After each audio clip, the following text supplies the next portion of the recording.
আসসালামু আলাইকুম guys. So কেমন আছেন আপনারা সবাই? এই যে এই মগটি আমার ছোট বোনকে তার বান্ধবী গিফট করেছে। দেখেন আপনাদের এই যে খুলে দেখাচ্ছি। মগটি কিন্তু দেখতে দারুণ। আপনাদের কাছে কেমন লাগলো কমেন্টে কিন্তু অবশ্যই জানাবেন। এই যে দেখেন, সুন্দর একটি চিরকুটও লিখে দিয়েছে। এই যে আপনাদের খুলে দেখাচ্ছি, এই যে সুন্দর করে ওর হাতে পেইন্টিং করা।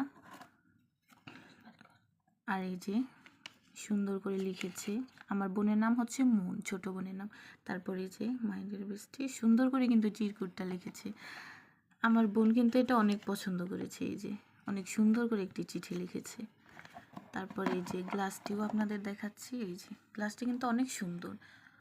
মানে গিফট যত কম দামেরই হোক না কেন, মানে যে যত টাকারই হোক, গিফট তো গিফটই। এটা আমার বোনের কাছে অনেক মহামূল্যবান। সো আপনাদের কাছে কেমন লাগলো কমেন্টে অবশ্যই জানাবেন। ভালো থাকবেন সবাই, আল্লাহ হাফেজ।